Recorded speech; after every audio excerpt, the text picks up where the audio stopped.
However much work you put into cleaning things, it never seems to take long for them to get dirty again.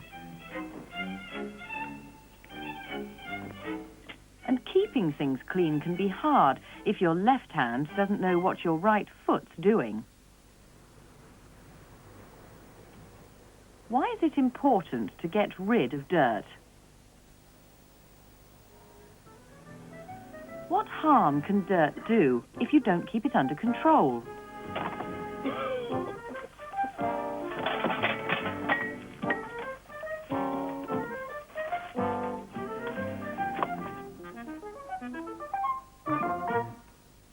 Why do you think toilets need special attention? What dangers could there be if they're not properly cleaned? And why should you always wash your hands after going to the toilet?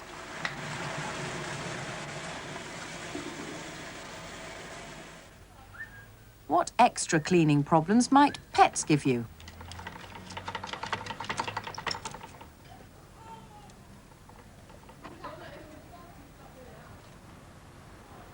How can you get rid of dirt?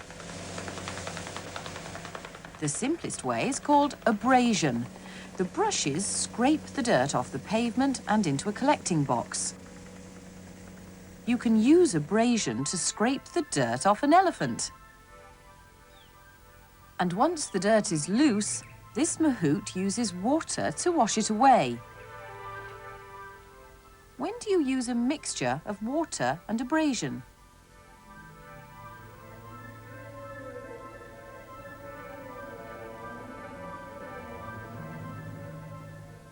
Water on its own may not remove all the dirt.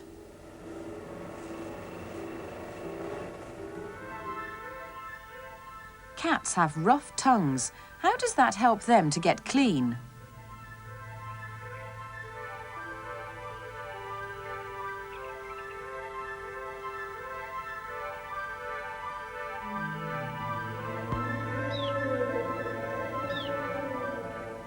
How else do animals keep themselves clean?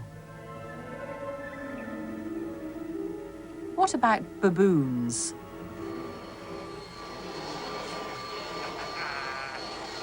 Vacuum cleaners use brushes to loosen the dirt and suction to lift it into the collection bag. Suction is also useful for clearing storm drains. They sometimes get blocked by leaves and other rubbish. This has to be sucked away to get the water flowing again. But sometimes abrasion and suction aren't enough, and you need to use chemical action.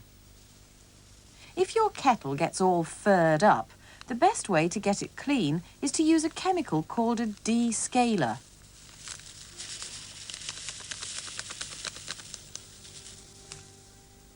How do you think this works?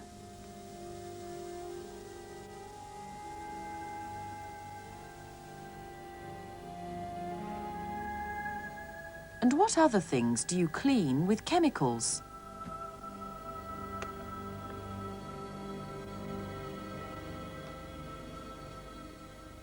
Chemicals can be used for protection too. Ducks take oil from a special gland and smear it on their feathers. This makes them waterproof and helps the ducks to float. Putting wax on a car protects the paint and makes it easier to wash off the dirt next time. You use both abrasion and chemicals when you clean your teeth. Can teeth be protected by chemicals? Some toothpaste contains fluoride, and fluoride is supposed to protect your teeth. What attacks your teeth is acid, and acid attacks eggshell too, so if fluoride protects your teeth, it ought to protect eggshell. This special mouthwash has lots of fluoride, so it ought to be better at protecting eggshell. Why do you think he's using 2 eggs? And why is he treating only half of each egg with fluoride? How would you test to see if the protection works? First, wash the chemicals off the eggs. Then put them both in acid. This egg has been treated with toothpaste. And this one with mouthwash. Both eggs fizz a bit, but the right-hand end of this egg was protected by the mouthwash and is not being attacked by the acid. What fair test would you do to try and find out whether fluoride toothpaste works? Don't forget to keep brushing your gums. And what else matters if you want to avoid tooth decay?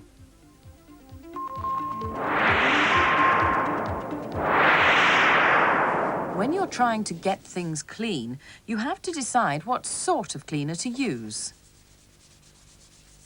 Do you have to use a different cleaner for every job, or can you use one cleaner for everything?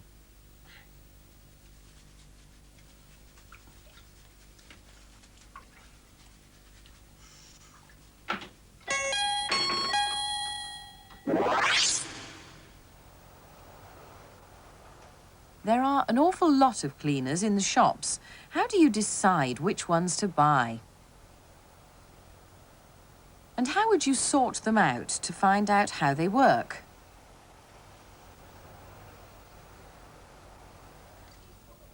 These scientists are looking at the action of different cleaners, like abrasives. Abrasives clean like little brushes by scraping off the dirt.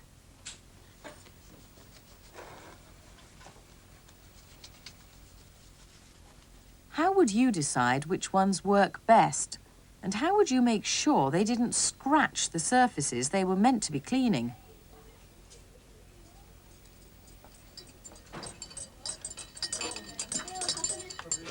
One important job for cleaners is getting rid of stains. These scientists are trying out 4 different cleaners. First, hot water on its own. Next, washing powder. Third, washing up liquid. And fourth, bleach. Is this a fair test? And which will give the best results?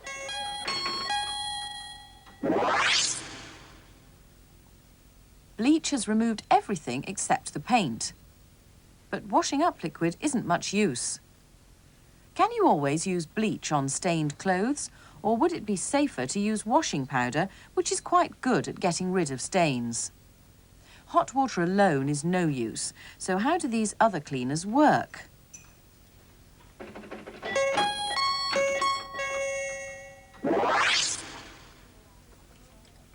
Washing powder contains detergent.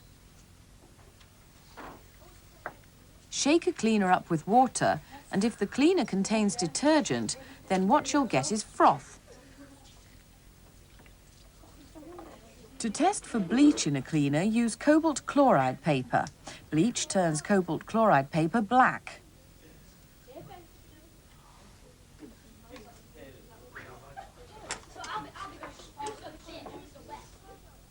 To test for abrasive grit in a cleaner, you need a nitty-gritty test. First, mix it thoroughly with a solvent. Second, filter the mixture. If there's grit in the cleaner, you'll get grit in the filter paper.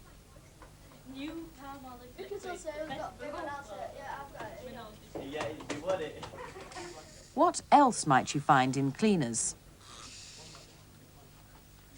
Some cleaners contain acid, and an easy way to test for acid is with indicator paper.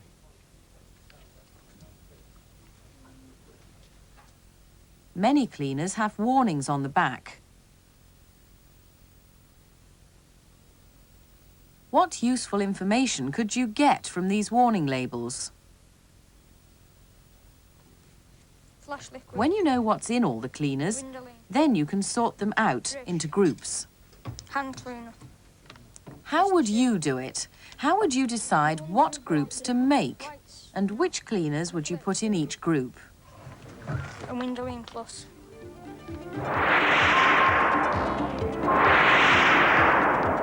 If you had to wash your own clothes, which powder would you choose? Which brand is best? Do you believe all the ads on the telly?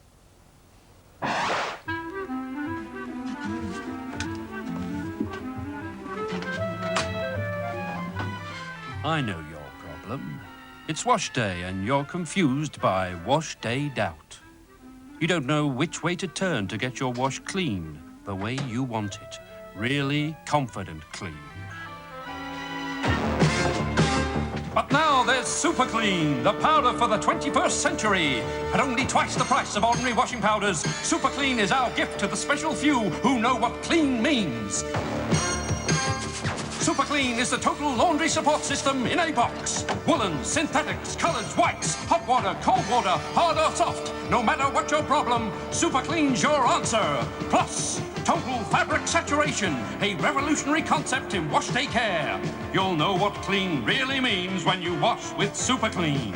Super Clean not only makes your wash cleaner, whiter and brighter, but also reduces the need for tiresome ironing. That's right. You'll certainly do a lot less ironing with Super Clean. Super Clean, science's gift to bring joy and happiness every time you wash your clothes. Someday, all washing powders will be made this way. What fair test could you do to compare different washing powders?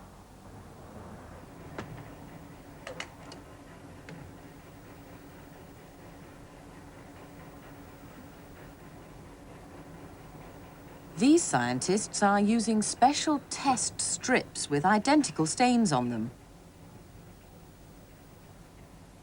And they're trying to find out whether new Super Clean is better than another well-known brand of washing powder, but they don't know which one is A and which one is B.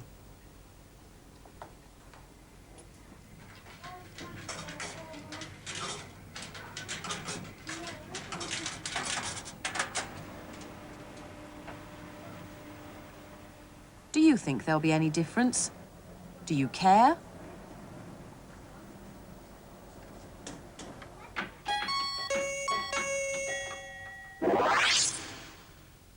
Can you tell which strip was washed in new Super Clean?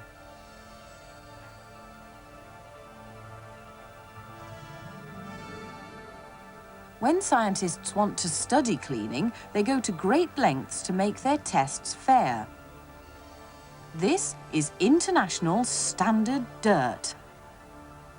If you want to compare vacuum cleaners all over the world, then the only way to keep the tests fair is to make sure they're all done with exactly the same sort of dirt. To test vacuum cleaning on a real carpet with ordinary household dirt, a scientist might use a special vacuum cleaner that collects all the dirt in a box.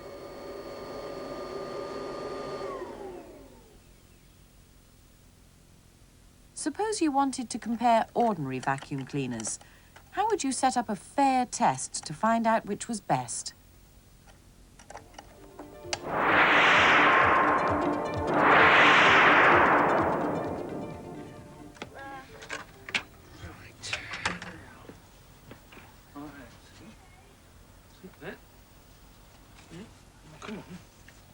What sorts of problems are there about getting things clean in the world outside?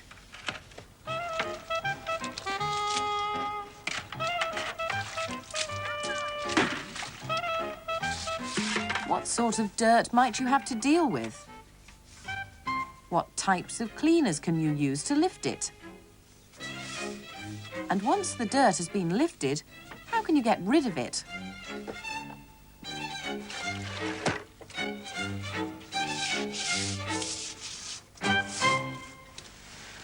If you have to clean a building, there are various ways of removing the dirt. You may be able to knock it off with a high-pressure water jet. Or you may find it's better to use a chemical cleaner to lift the dirt and then wash it away with the water. What sort of cleaner do you think might be effective?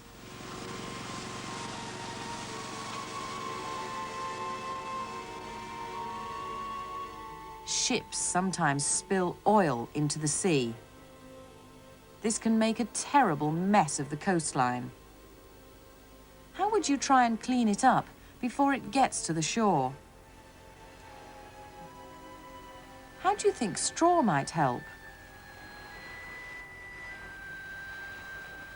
And can you think of any chemical cleaner that might get the oil out of the water?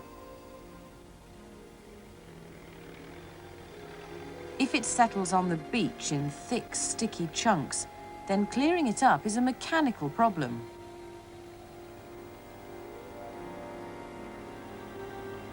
But it can be much worse when it's floating about in the water because of the damage it does to wildlife. How would you try to clean birds that are all glued up with sticky oil?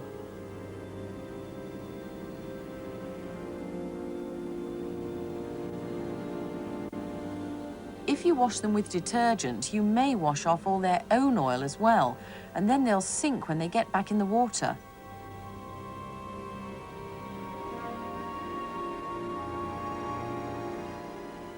Oil pollution is a serious problem, but some coastlines are polluted by stuff that's much more frightening. This place uses radioactive material. Although the beach looks safe enough, these scientists are studying the level of radioactivity in the sand. Radioactive dirt is dangerous. There isn't enough of it to see, but the Geiger counter can detect minute amounts. How do you think it could be cleared off the beach? If the radioactive dirt gets onto the beach, do you think it could also blow through the air and get into the houses inland?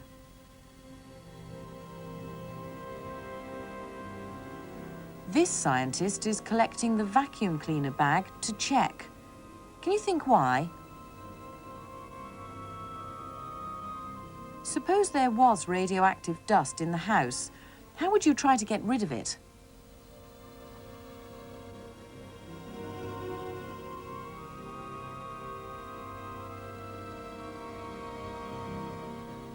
Round the edges of your teeth, there's stuff called plaque.